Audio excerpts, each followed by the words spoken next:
Welcome to episode 128 of Girl Take the Lead, where each week we explore womanhood and leadership, and I'm your host, Yokani. This episode pulls together a couple themes we've had this month: change and making things easier. But before we get started, I wanted to give a shout out to my podcast buddy and previous guest, Nicole Steinbach.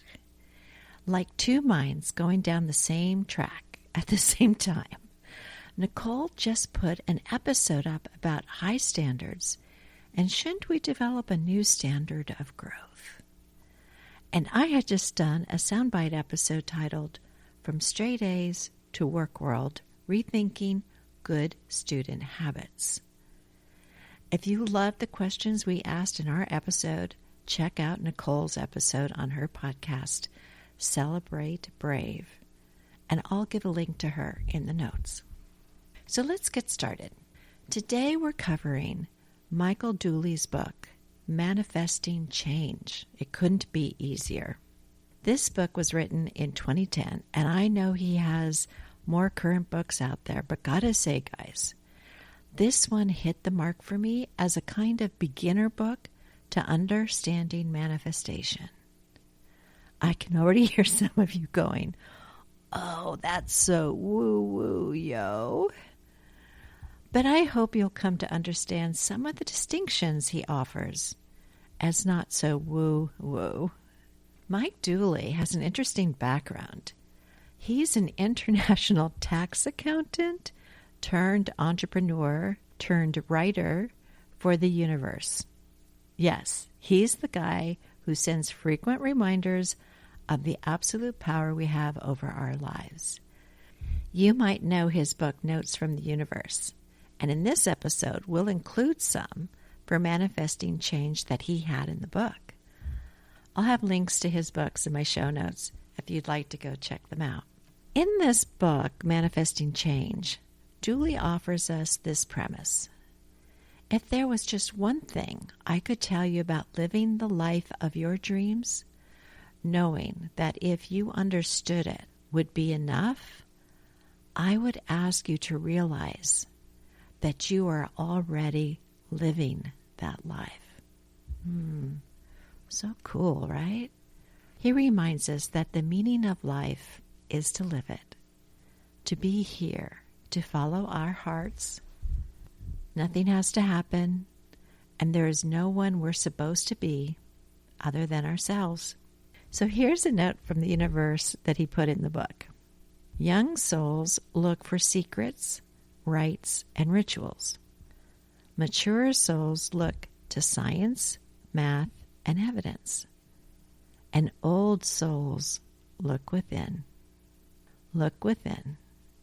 Signed, the universe. P.S. Aren't young souls cute? So let's talk about manifestations.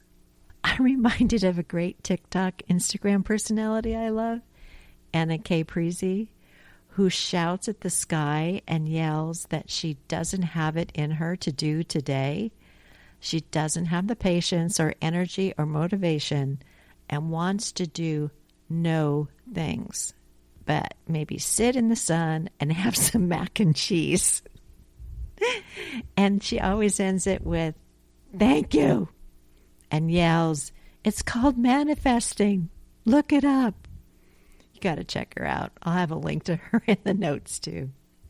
And while we might find Anna K. Preezi entertaining, there's a lot more to manifesting other than yelling at the sky. And Mike Dooley helps break that down for us. So let's start with the question. What does Dooley mean by manifesting? He provides a definition of manifesting in the context of his teachings on the law of attraction. According to him, manifesting involves the process of turning thoughts and beliefs into tangible experiences or outcomes in one's life. He often emphasizes the idea that our thoughts have creative power and that by focusing on positive thoughts, individuals can attract positive circumstances events, and opportunities. In essence, manifesting, as explained by Mike Dooley, is about consciously directing one's thoughts and energy toward the realization of specific goals or desires. It involves the belief that the universe responds to our thoughts and intentions, and by aligning our mindset with what we want to experience, we can bring those desires into our reality. But it's not just positive thinking, you guys. He outlines 3 steps for manifestations. 1, define what you want in terms of the end results. 2, it's incumbent upon us to physically move in the direction of our dreams. So it's not just positive thinking. By physically moving, we ramp up our belief in the inevitable manifestation of our dream. Moreover, we put ourselves in a place of receivership. And he adds this: there cannot be happy accidents, lovely serendipities, or so-called coincidences if we were just sitting on our couches with a vision board waiting for Oprah to call. And 3, he says, the universe creates a brand new manifestation in a brand new now. The starting point of all physical change is in thought, which is the only place the power of now exists. That's a good one. Just let that in for a moment. When I first read this, I wondered if this power of now he talks about was the same as being present. But I did a little research, and they're actually different. When Mike Dooley talks about the power of now, he is often referring to the idea that the present moment is where our creative power lies. In the context of manifesting and the law of attraction, Dooley suggests that focusing on positive thoughts and intentions in the present moment is crucial for shaping our future experiences. It's about recognizing that our current thoughts and beliefs are influencing the outcomes we will attract into our lives. And with all the Byron Katie work we've done together on some of these episodes, we know we've got to do the work to uncover those limiting beliefs. And here's a little bit more about this difference between the power of now and being present. Others, like Eckhart Tolle, in his book, The Power of Now, emphasizes the concept of being fully present and engaged in the current moment as a means of finding peace and spiritual awakening. So it's a slightly different perspective, with Tolle more focused on mindfulness and the transformative power of living in the present moment without being overly influenced by past regrets or future anxieties. And Dooley's book does look at the future and the results we want. This might be a good place to also define for you what Dooley means by the universe, so you have that context too. Dooley often refers to the term the universe as a way to describe this greater force or power at play in the world. He says the universe is a good, kind, and responsive force that is capable of orchestrating events, circumstances, and opportunities to align with an individual's thoughts and intentions. He doesn't necessarily attribute a specific religious or spiritual definition when he says the universe. Instead, he uses the term in a more universal and inclusive sense. So, however you see or you might call your higher power or life's magic works in this definition, it can work. He also states that just because the mechanics of manifestation are indeed of a miraculous nature, doesn't mean they need to be mysterious or woo-woo. And they most certainly are not. He states this: The universe is taking its cue from our conscious thoughts, words, and actions, grabs the baton and runs with them, performing innumerable, incalculable, and mind-numbing miracles that eventually turn our thoughts into things. The trick, Dooley says, to manifestation lies in understanding. That's what we're after. Understanding, he says, is the elixir of life. Understanding how life works puts us in a place of power. Interesting. But I'd say the trick is knowing what we want. Oh, yeah. What that end result looks like. For me, I immediately hear a little voice say, what if it's not the right one?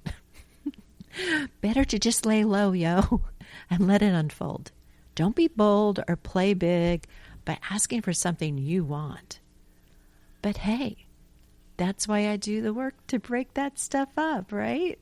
You got that right. So the first homework assignment in the book is to start saying things that serve us as if they were true. In other words, we're going to start saying stuff that serves us, especially when it's not true. Others might think we're crazy when we say them. He says, say them, feel them, and believe them.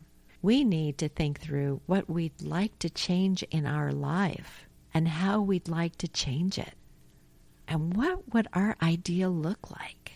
Getting the love we've longed for, doing things you've wanted to do, having the friends you've envisioned having, or maybe visiting the places you've always dreamed of visiting. So I had to ask myself, what would be yours, yo? And what comes up for me is doing social media with ease. I really suffer over that. And there's a lot of should around it. So I'm manifesting getting an intern who has the time and wants the experience to create and post for me. Oh, yeah. So let's see. Does it possess a clear end result? Yes, I think getting an intern is a clear end result, as well as doing social media with ease. And then the other criteria is, does it move in the general direction of my dreams? Yes, because my dream is to build awareness of my podcast so others learn about our topics, appreciate our research, meet our wonderful guests, and enjoy a little fun. Dooley offers us a couple reminders when it comes to manifesting. 1, the miracles in progress are almost invisible. And 2, we can't override the system, which is avoiding the cursed hows and trust the universe. So when I heard cursed hows, I wondered what that was all about. And Mike Dooley describes it as when we become overly focused on the specific details of how our goals will be achieved, to the point where we feel constrained or limited by those details. According to Dooley, when people get too fixed on the exact hows of achieving their dreams, it can lead to frustration, stress, and a sense of being stuck, and I'm sure it's about giving up. He emphasizes the importance of setting intentions and focusing on the end goals or desires, rather than getting bogged down by the specific steps or methods of achieving them.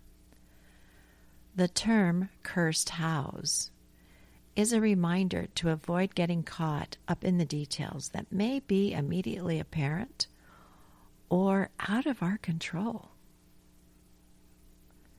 Dooley tells us to trust in the creative power of the universe and be open to unexpected opportunities and paths that may present themselves.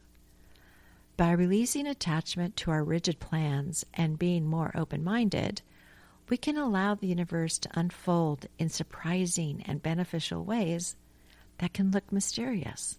I noticed that happened for me recently. when someone, a listener, offered to help me with the research I do for this podcast, which was a total gift to me. Yeah, and maybe it's not an intern yet. She was a wow for me when she offered me this. And I'd like to shout out and send much love to you, Kim, and a big thank you. And so, listeners, stay tuned. We're going to work together on a topic about expectations. More about that later. One other thing Mike Dooley provides us in the book is a matrix that includes thought and emotion-based end results to help us articulate ours. The first column of the matrix he calls the happiness column. You've heard it before a million times. He says, happiness is an inside job. Our thoughts are entirely dependent on us. So that's a pretty good place to start.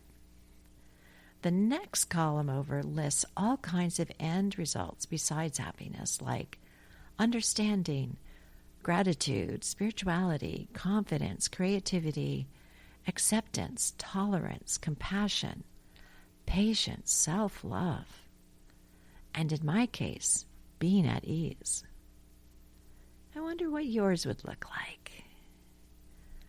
There's one more thing I'd like to share from the book to help dispel the woo-woo-ness to manifesting. And it's what Mike says about our imagination.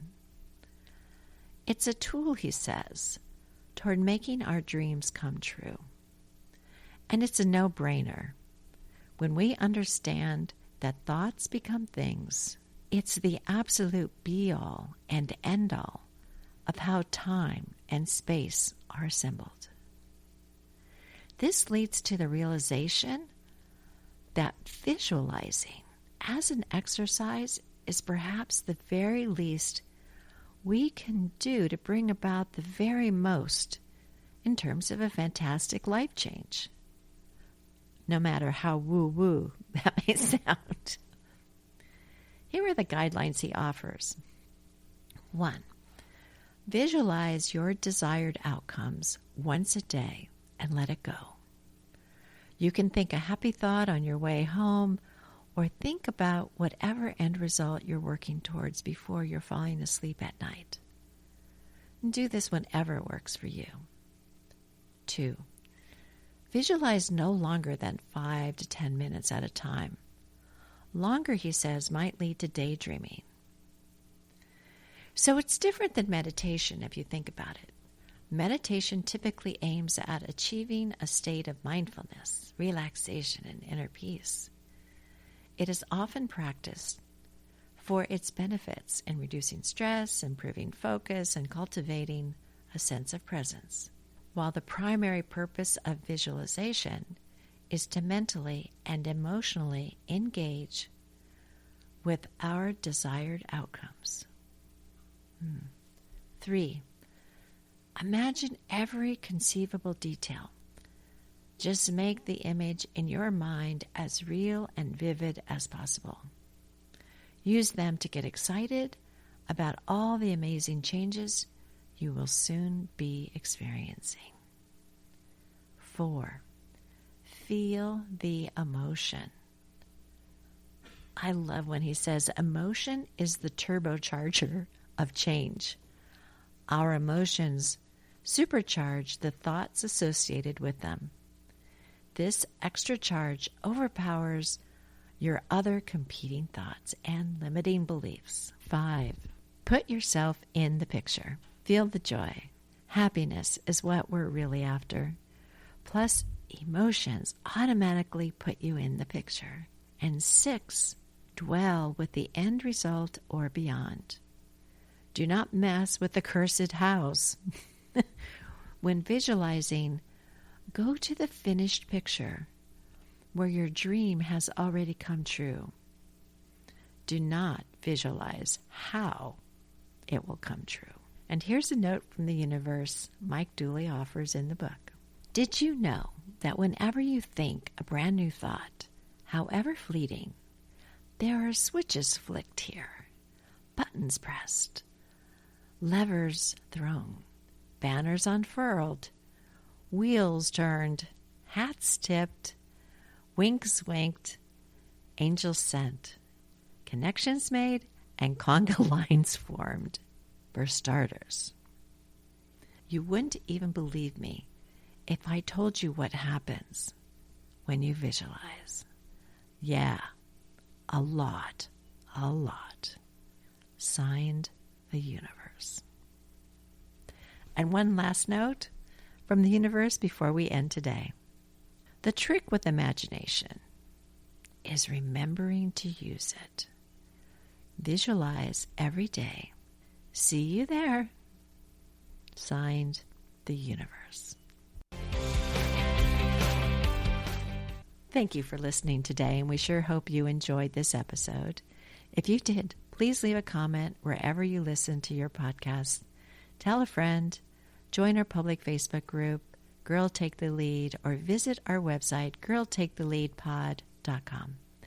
We also have a YouTube channel where your subscription would be appreciated, where you can see videos to go with some of these episodes. Once you're on YouTube, search at Girl Take the Lead, and we've expanded into YouTube Music, where you can see again some of the videos of the podcast. Here are 3 takeaways from today's episode. 1. Manifesting change can be easy. Key is to know our end result and then moving in its general direction. 2. And all you high achievers listening, avoid the cursed hows. That's where we become overly focused on the specific details of how our goals will be achieved. It's time to trust the universe. And 3, imagination is a great tool towards making our dreams come true.